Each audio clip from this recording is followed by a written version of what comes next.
Duhet këtë qënë diku 2012, kur unë për një takim pune takoj presidentin e Sport Klub Tiranës në ato kohë.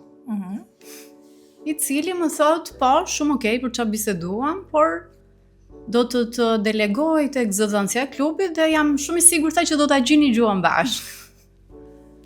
Dhe prezantohem me Iva Merën. Jo që e gjetëm, po e gjetëm mirë fare në të dyja. Dhe që nga i moment sa, ne u bëm mikesha, po mikesha vërtet shumë të mira, nuk e di ndonjëherë thonë që tërheq edhe ana edhe karakteri, shumë gjëra mund tërheqin sigurisht.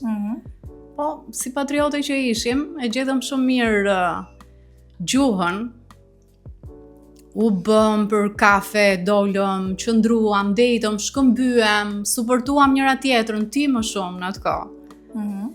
Edhe kështu kaloi koha dhe kur ti thua tani që sot është 2025, i bie që kanë kaluar 13 vjet. Përpara 13 vjetësh, e vërtetash. Një mikesha ime më thoshte gjithmonë që Iva, kam lexuar diku që çdo njeri ka një aurë si për vetes. Edhe mund të ndodhë që nuk ka rëndësi se sa e takon, ku e takon, si e takon, etj, po mund të ndodhë që dhe çdo aurë që kemi ka ngjyrën e vet. Dhe mund të ndodhë që me ndonjë njeri në këtë botë, në këtë jetë diku, të përputhen, kjo është kjo ngjyra që të përputhet. Dhe unë kam përshtypjen që ne të dyjave na përputhin ngjyra e përbashkët. Nuk e di kush ngjyrë mund të ketë. Njëra nga ngjyrat. Njëra nga ngjyrat është sigur që na është përputhur. Ato të çelta, ato të bukura. Edhe unë kujtoj, shumë e vërtetë. Kujtoj gjithmonë që ti, Ardita, ishe nga ato mikeshat e mia që nuk më lidhe as shkolla, as puna, as formimi im, as universiteti, as televizioni, as lagja, as fisi, etj. Shumë e çuditshme. Realisht nuk ta lidhe asnjë gjë nga të cilat në përgjithësi ti krijon miqësitë dhe i ke mikesha. Ti isha mikesha që gjithmonë ishe pjesë e ditëlindjeve të mia, festave të mia, po të gjithë më pyesin po Ardita si e ke njohur? Kush erdhi? Kështu që si hyri.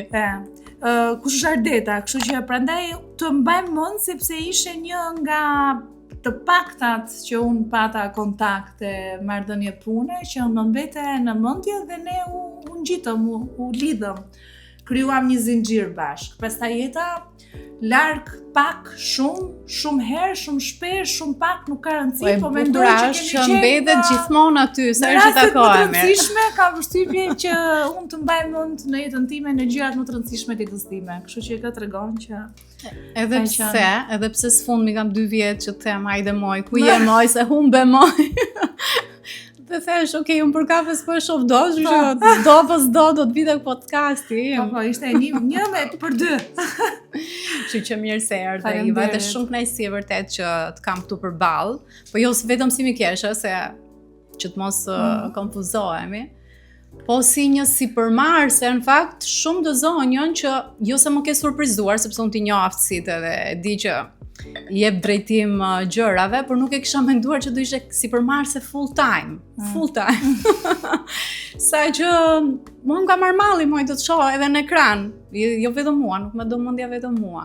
Po, kam u bëkon një shkëputje. Që Iva të heq dorë nga çdo lloj gjë dhe të bëj një businesswoman full time. Ja, nuk e kisha menduar këtë, jo, kjo ka qenë surprizë. Po, unë kam përshtypjen që ndonjëherë disa gjëra nuk i bëj me plan. Edhe në jetën time më erdhën shumë gjëra në të njëjtën kohë.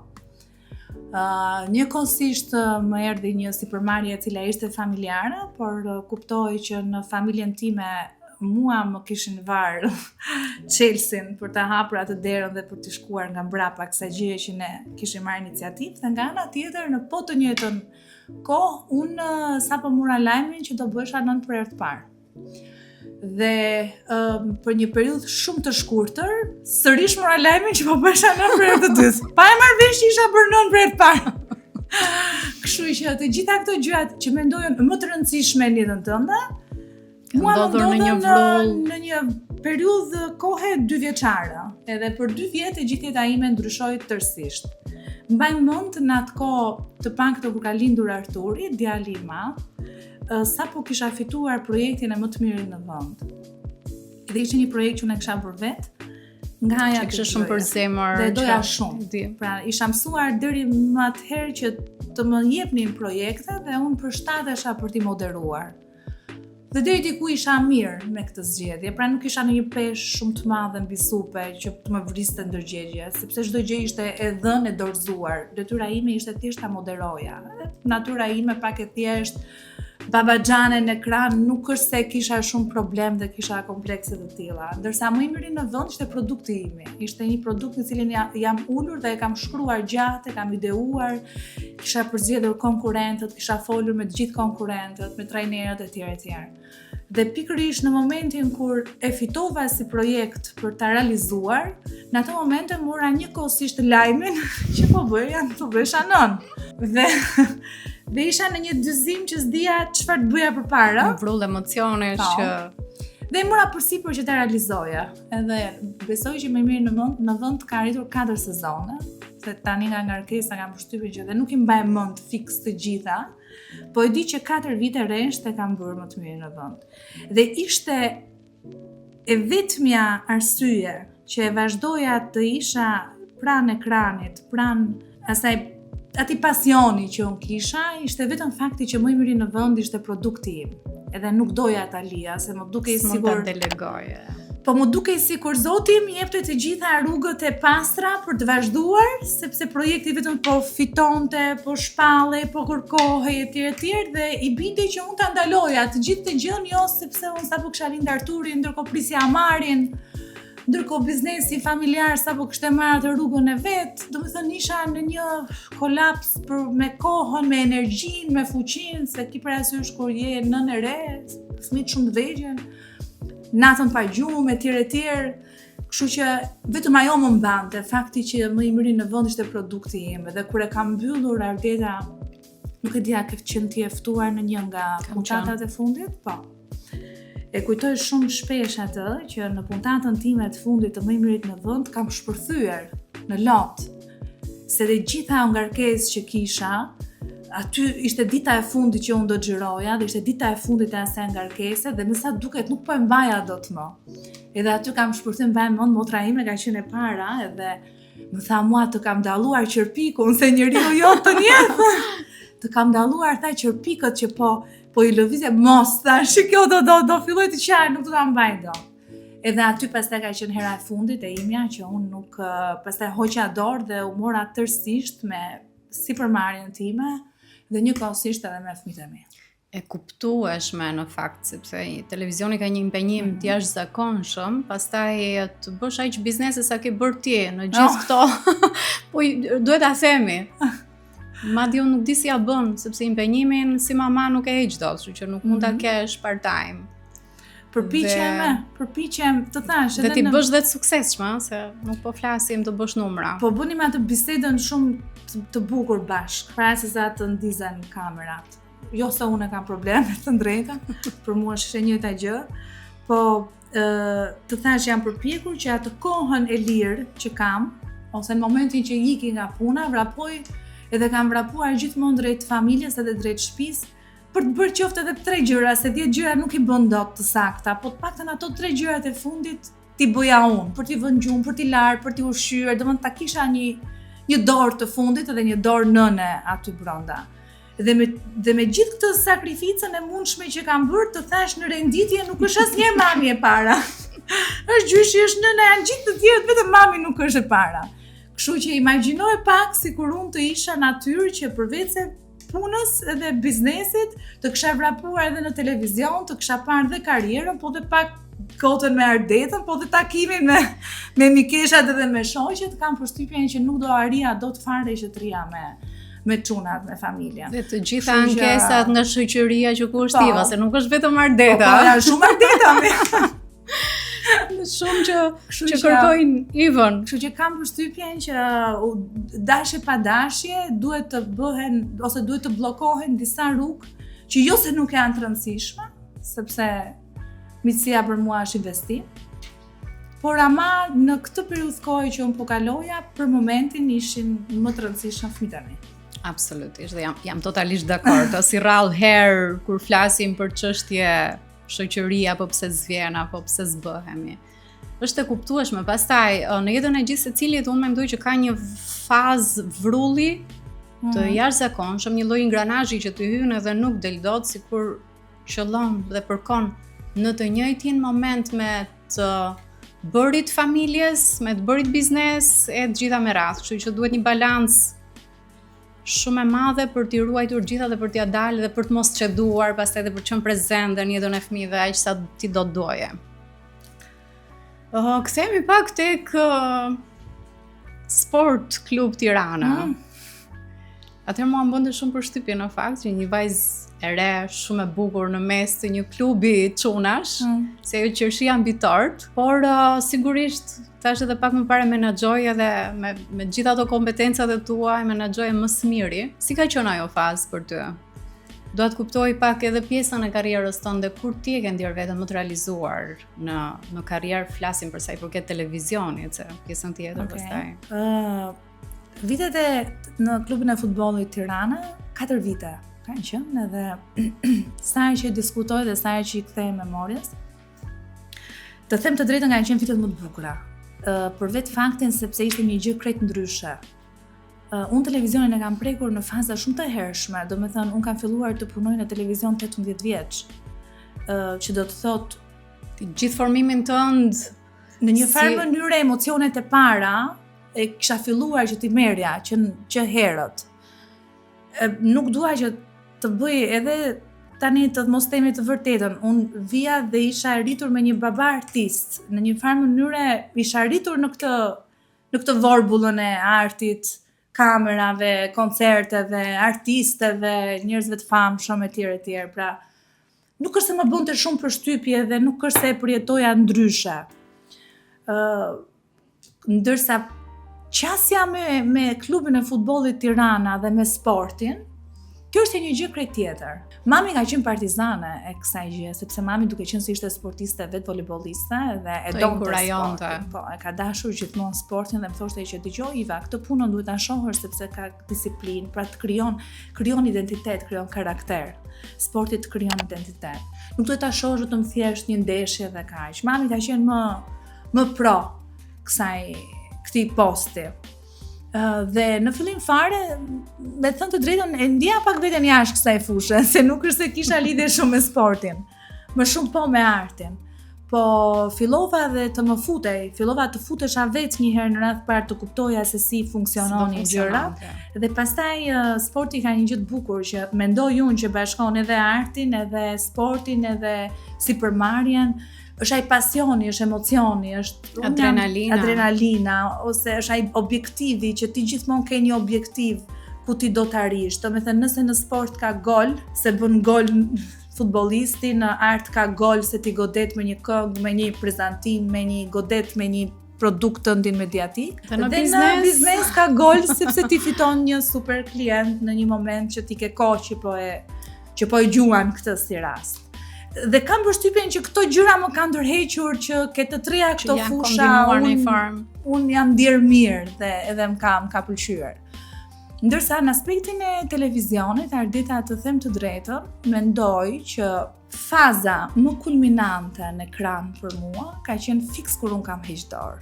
Do me thënë, atëherë unë e kuptoja që që kisha krijuar dhe kisha tërhequr vëmendjen e atyre që ishin në krye të televizioneve.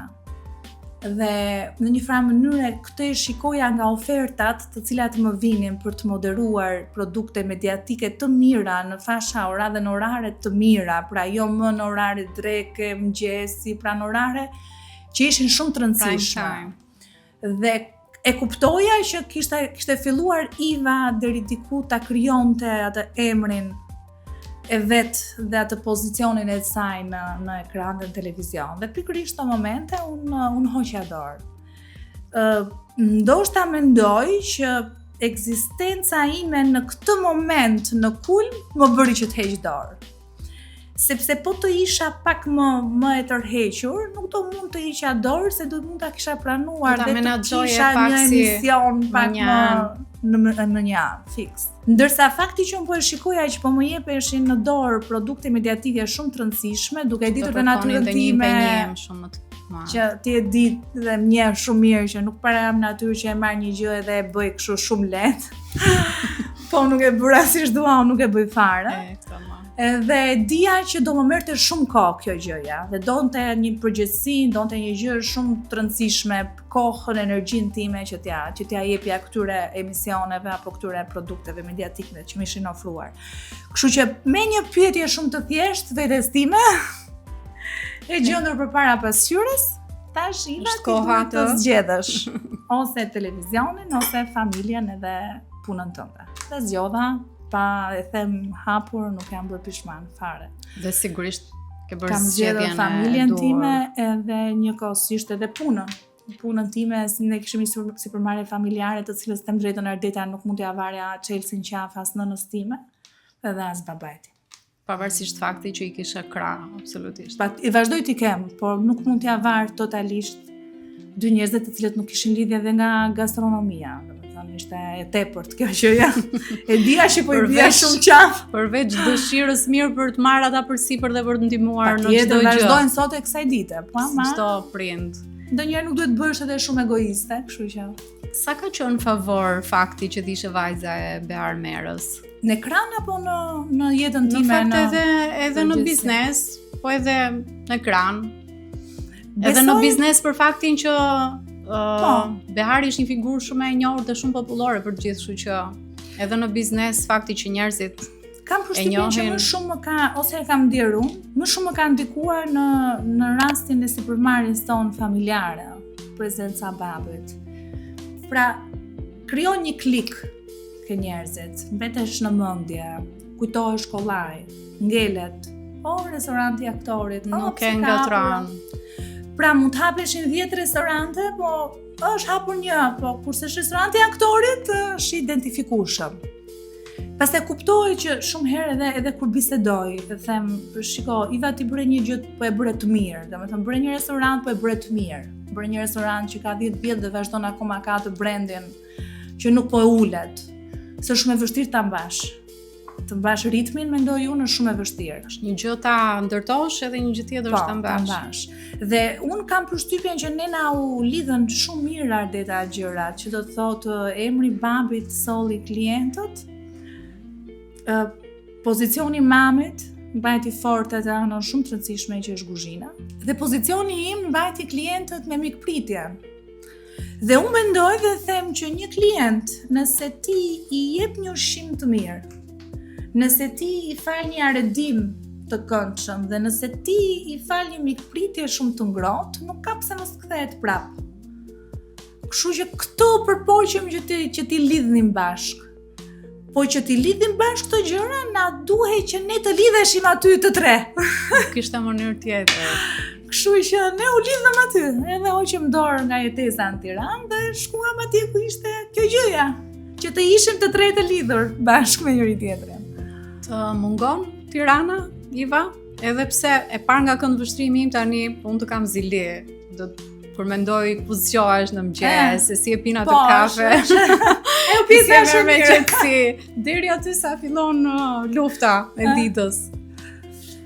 Të mungon kjo jeta urbane në një farë mënyre? Shika Ardita, ka momente që kur vi këtu në Tiranë, për shembull, për shkak të punëve të ndryshme, zi presti në Petrel, nga Tirana. Të qetësohesh. Domethënë dhe kur futem nga rruga që shoh vetëm një shellik dhe nuk ka asnjë lloj zhurmë, ti them o zot sa mirë kam zgjedhur që të jetoj këtu. Ka momente të tjera pastaj që patjetër që ti të bën që të distancohesh. Ti distancohesh nga jetesa, nga zhurma, nga njerëzit, nga kontaktet, nga gjërat e reja që hapen, nga gjërat e reja, të më thënë dhe ti futesh ke ajo bota jote që është shumë e vogël, po është pa stres. Po ama aty rrotullohesh, të më thënë, e me makinën, takoman të komshion, qa bërë si e mirë, shkom të Bujtina nga Bujtina. Ti krijuar komunitetin tënd në Petrel. Ti po të njëjtën gjë, edhe në një farë mënyrë ti nuk ke stres. Sepse ti, stresi jote është vetëm pjesa e punës edhe e biznesit dhe sipërmarrjes tënde, po nuk ke stres nga faktorët jashtëm. Kurse Tirana kam përshtypjen që juve ju krijon më shumë stres të jashtëm se sa stresi aty brenda te zyra. Se sa çfarë varet konkretisht me ty. Po është kakofoni, zhurme, syri, imazhi, se një pjesë shumë e madhe e stresit kam përshtypjen që krijohet nga shqisat, nga shikimi dhe nga dëgjimi. Do të thënë ti nuk e kupton që ti ke stres nga syt kur ti shef shumë lëvizje. Nuk e kupton, ti mendon që stresin e ke vetëm kur e shikon që diçka nuk po tecë, por nuk është kjo. Pse kënaqesh ti kur vjen aty te unë për shkak? E thua, o relaksova. Pse se shefi shillik nuk dëgjon zhurma. Pra në një farë mënyrë ti këtë gjën ke. Kështu që them që i kam bërë mirë vetes time për këtë benefit në aspektin shëndetësor. Dhe njëkohësisht mendoj Ardeta edhe me shumë sinqeritet, me 2 fëmijë të vegjël që kisha unë, e do ta kisha shumë të vështirë në Tiranë. Domethënë do dilja me 2 karroca, do i nxirja, ku do i nxjerr. Ishte ndoshta edhe jeta e tillë që më erdhi që më krijonte komoditetin për të jetuar në fshat dhe për të qenë aty sepse të paktën lëshoja fëmijët dhe i kisha rreth rrotull vetes, i kisha të sigurt. Ushqimi, pastaj tjerë, domethënë kishte shumë gjëra të cilat unë realisht po të filloja që ta dashuroja fshatin.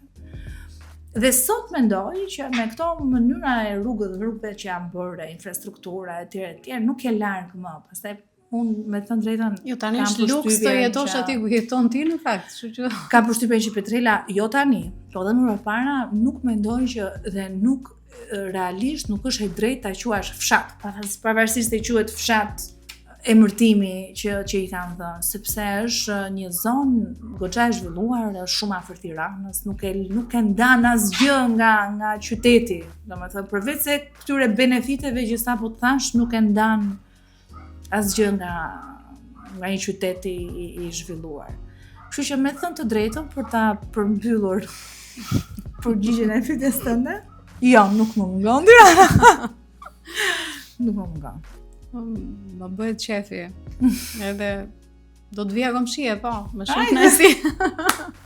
Po një gjë jam e sigurt që pas shumë vitesh do ulemi të dyja ta pim një çaj atje në balkoni. Në balkon. Që sheh gjithë Tiranën dhe smogun që është ngritur lart. Si e bën me gjithë investimin e kohës në të gjitha sipërmarrjet e tua, sepse deri tani folëm vetëm për bujtinën, po ndërkohë është kafja, janë lëngjet e frutave që do doja që ndaleshin pak edhe si produkt shqiptar, por edhe për cilësinë reale që ai produkt ofron. Pjesa e biznesit të ri prap që Iva po zhvillon etj, ka surpriza kjo vajzë, ka plot gjëra për treguar. Të biznesi është një lojë e fortë. Që ti po të pëlqen. Të merr çdo gjë, të merr energjinë, të merr kohën tënde. Unë mendoj që ti investon energjinë dhe kohën tënde, nuk ta merr.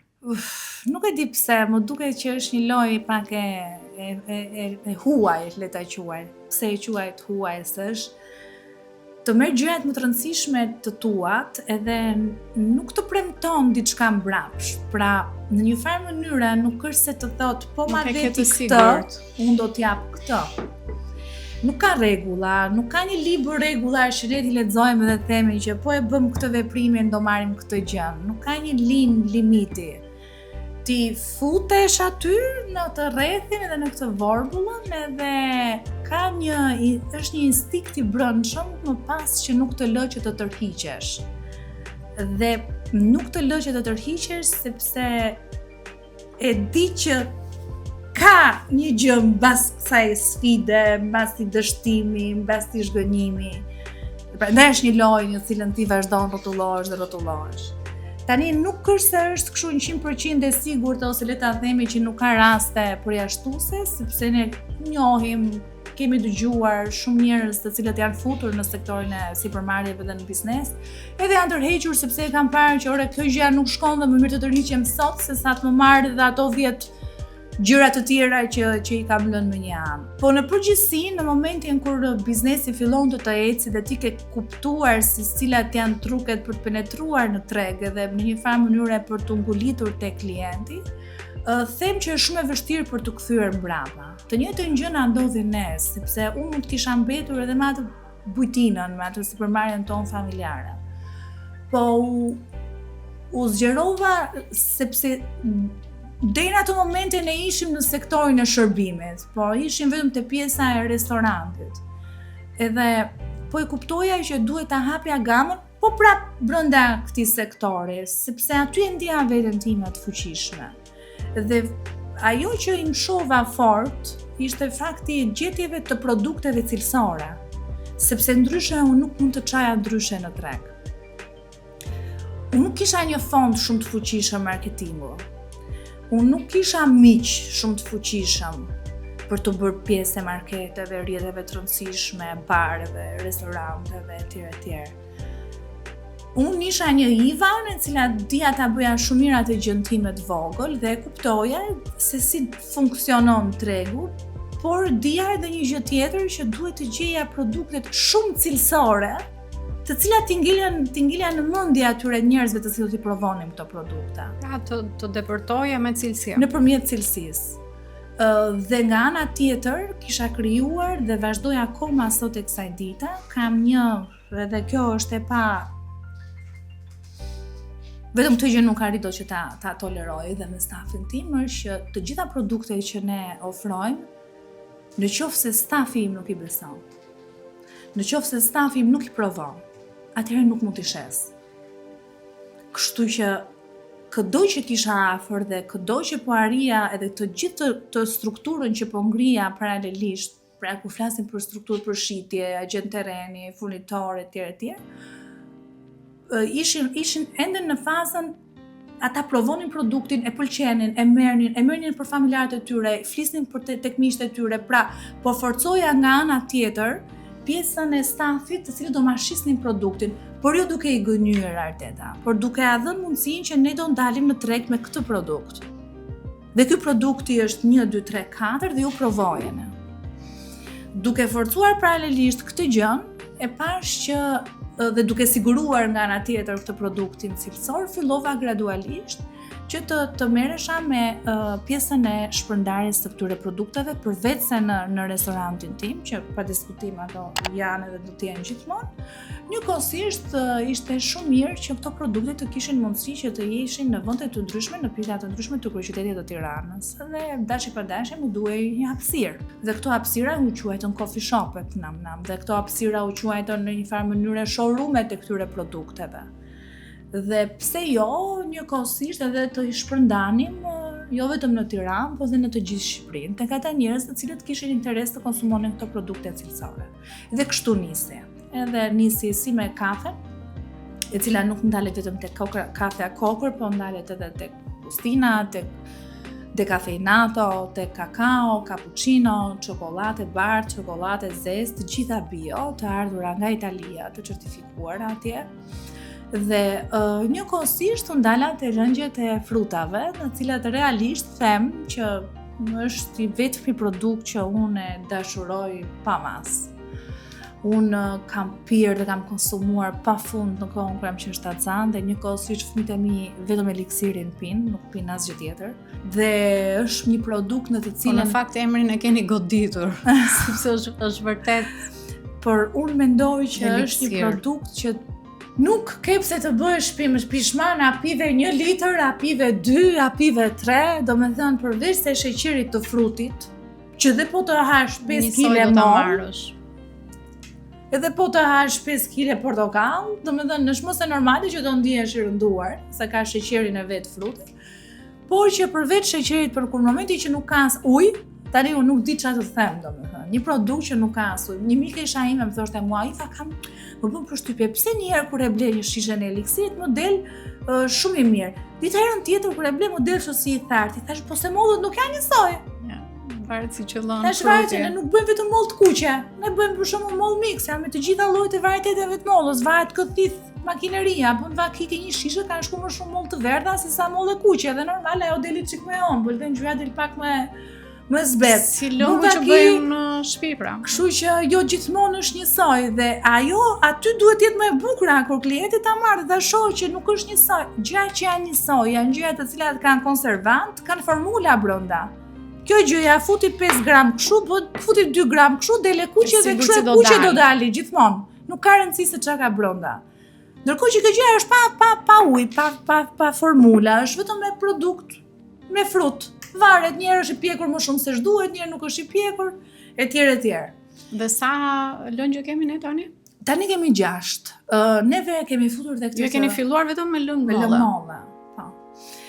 Tani kemi futur në treg edhe lëngun e gingerit dhe limonit, unë e quaj bombën e lëngjeve. Ato shocat e Po, është shumë e vështirë për ta konsumuar. Kam përshtypjen që nuk është e fëmijët, se fëmijët nuk e duan atë lloj lëngu, se është e thartë, është e çikerënd, është i fortë.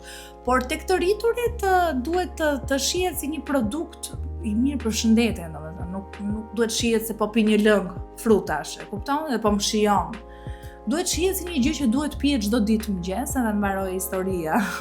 Të jetë si një tip kure. Siç e bëjmë edhe me uthullën. Për shembull, ne në shtëpi ardhita, në uthullën e konsumojmë sikur të jetë lëng, secili nga ne. Sepse dini që benefite ka.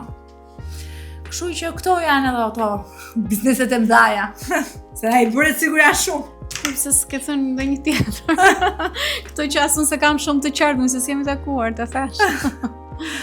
Po, në këtë fush, po prapë te pjesa e shërbimit, kemi hapur tani një Airbnb, dhoma, cilat me booking, ashtu siç po punojnë të gjithë.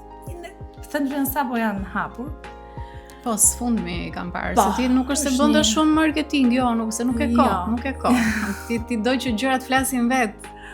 Jo, nuk jam shumë e dhëmbë as marketing, nuk ka gabim është se sot në fakt duhet bërë marketing, nuk duhet lodhesh kaq shumë, sa lodhem unë, duhet lodhesh më pak ta thash pak më përpara. Të bëj marketingu më shumë, të ndryshosh pak strategji. Pra. Kemi ngelur ke strategjia vjetër akoma. Ne duhet ta updatohemi. Modeli ynë i dikurshëm nuk hyn më në punë. Ne duhet përshtatemi deri diku, po pa dalë sigurisht nga kornizat tona se nuk dalim dot edhe po duam, kështu që ne kemi planuar kështu siç është. Edhe kjo strategjia e vjetër na han kohë, na han kohë dhe nuk na lën ne që të dalim me debra. Iva, a ka qenë sfidë për ty të qenit grua në krye të gjitha këtyre bizneseve që po flasim? Po, kam përshtypjen Ardita që jo vetëm me imja, kam përshtypjen që është edhe jotja. Dhe çdo femra që është në biznes, ne mbartim shumë role. Ne bëjmë edhe rolin e administratores apo të një zonin, të një gruaje në karrierë, po kemi rolin e një gruaje në shtëpi, kemi rolin e një nënë, edhe një vajzë. Që përpiqet i bëj të gjitha. Dhe pikërisht. Dhe kështu që vështirësia ime mendoj që ka qenë pikërisht mbajtja e shumë roleve. Edhe natyra ime që të gjitha këto role t'i bëj shumë mirë. Mirë po mendoj që është e pamundur që të gjitha rolet ti t'i bësh shumë mirë.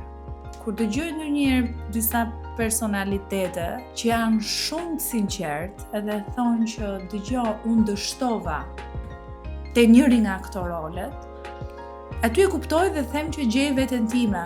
Dhe them, prit pra se s'qikam vetëm unë, që nuk i bëgam do të gjitha. Dhe ti thuash vetes që është normale. Është mëse normale që diku mund të çalosh. Dhe lufta jonë e të qenurit femër, mendoj që nis këtu lufta parë. Kur ti që në mëngjes vrapon sepse do bësh fëmijë gati, do bësh të gati, do bësh atë gati, do vraposh, pra ti vesh gjithmonë veshje të ndryshme gjatë gjithë ditës tënde. Dhe duhet të jesh gjatë gjithë kohës ajo që mban gjërat të karikuara. Një shprehje thot, nuk ka shtëpi nëse nuk është gruaja aty. Një shprehje tjetër thot, nuk ka fëmijë nëse nuk është nëna aty. Dikush tjetër thot, për prindrit, gjëja më e bukur është vajza që kujdeset për to, etj. Pra në një farë mënyrë ne jemi gjatë gjithë kohës, kemi veshur ato petkun edhe vetëm i ndrojmë në çdo orë të jetës tonë. Dhe për mua kjo ka qenë sfida më e madhe dhe që vazhdoj akoma ta bëj. Dhe them veten time, uroj që të paktën të mos kem çaluar te rolet më të rëndësishme, te gjërat më kryesore. Pastaj te të tjerat, nëse kam bërë 60%, 70%, sipas mundësive të mia jam shumë okay. Së dyti pjesa e të qenurit femër në një sipërmarrje dhe në biznes, ajo që në një farë mënyre në shoqërinë shqiptare ka pas pak problem është fakti sepse ti je femër dhe ti nuk mund të jesh njësoj dhe barabart me një sipërmarrës mashkull dhe të bësh biseda tavoline fair për biznesin edhe për një bashkëpunim njësoj se siç mund të bëjnë dy zotëri përballë njëri tjetrit.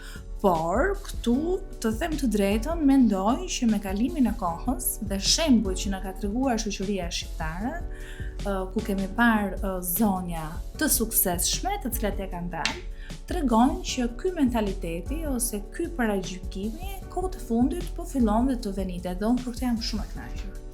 Si në aspektin e politikës, kur ne shohim zonja të nderuara, ashtu njëkohësisht edhe në pjesën e sipërmarrjeve dhe të bizneseve, të cilat janë sot femra mendoj që është e pavarur dhe ka arritur në atë, ose është po ecën dhe po lundron në drejt rrugës për të mos u quajtur një femër një biznes, po për të quajtur njësoj sipërmarrëse. Barabart, një lloj sipërmarrëse.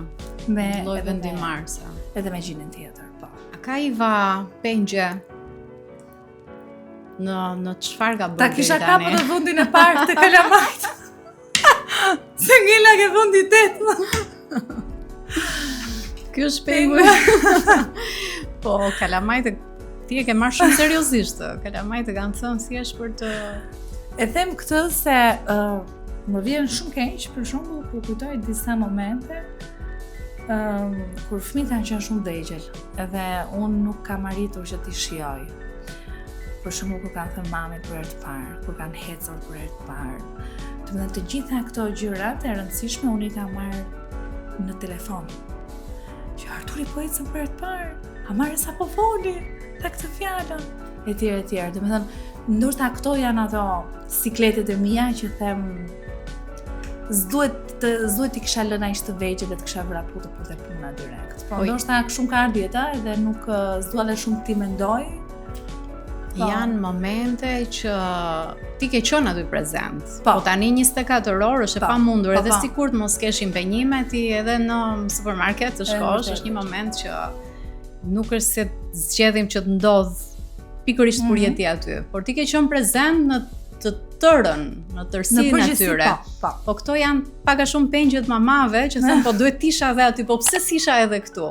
Po, nënat e shpejta që kërkojnë gjithmonë të përkryer.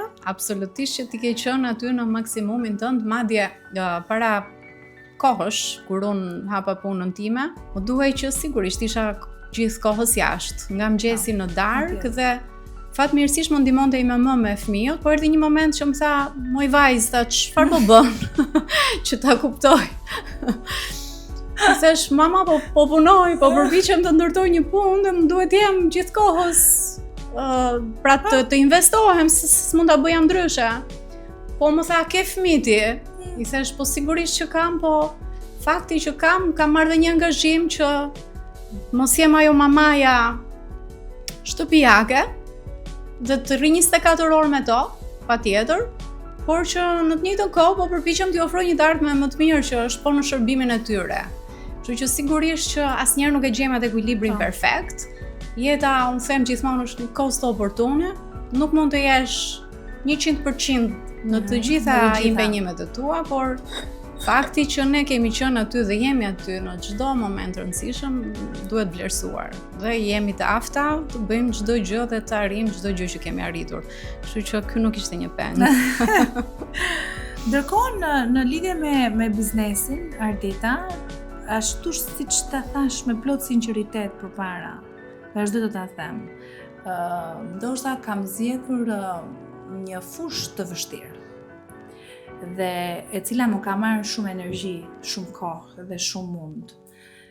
Dhe nuk e di nëse po të kisha zgjedhur diçka pak më të lehtë, po në fushën e biznesit, por t'ishte pak më flu, më e lehtë, më të shkonte më kollaj në treg, ndoshta do kisha kohë sërish edhe për t'i dëgjuar ato fjalët e para, edhe për t'i parë ato hapat e para. Vetëm këtë kam pasur, në sakt nuk mund ta quaj dilem, nuk mund ta quaj peng, është dilem, domethënë nëse kam zgjedhur fushën e drejtë apo jo. Megjithatë, siç edhe e diskutuam bashkë dhe je në kohë, tani mendoj që rrugët e mia kanë marrë drejtimin e vet dhe sot nuk ka sesi s'ka kuptim. Kur sesi që unë të kthehem mbrapsht edhe ti mbyll të gjitha këto dyert që mbas 10 vjetësh janë të hapura dhe po ecin mirë. Dhe një gëzuar për punët që po ecin mirë. Shumë vajza do donin të ndiqnin rrugën tënde. Çfarë do t'u këshilloje? Ta ndjekin Ardita, ta ndjekin edhe t'i besojnë impulseve. Mendoj që secili nga ne ka disa impulse të cilat duhet t'i ndjekin dhe t'i besojnë atyre. Edhe nëse dështojnë, edhe nëse shgënjehen. Unë për shembull në jetën time, sepse ne marrim gjithmonë çdo gjë të mirëshën, e kupton? Pikërisht, do ta nisim edhe sigurt që do ta bëjmë, po. Unë jetën time edhe kam dështuar. Të gjithë kemi dështuar. Edhe jam mërzitur, po çuditërisht jam rimëkëmbur sërish. Tani këtu futet pak edhe natyra e njeriut, kur është këmbgulës edhe kur ka durim. Për shembull në iniciativa personale dhe sipërmarrje të tilla, mendoj që durimi është një virtyt që duhet ta ketë njeriu. Do me thënë njeri që nuk ka durim dhe njeri që nuk ka këmbgulje, me pak gjasa mendoj që mund të eci në sipërmarrje të tilla private. Sepse janë vetë gjërat të cilat kërkojnë durimin edhe kufitimin ti e ke shumë më vonë. Kështu që vajzat e reja nëse kanë impulse dhe nëse kanë instikte të cilat këtë gjë e bëjnë dhe e dinë se e bëjnë mirë, mendoj që duhet ta provojnë. Në qoftë se ti nuk e provon, nuk e kupton nëse është për ty apo nuk është për ty. Njëkohësisht mendoj që vajzat edhe djemt, të gjithë të rinjt, duhet që të ndërtojnë diçka mbi bazën e disa vlerave.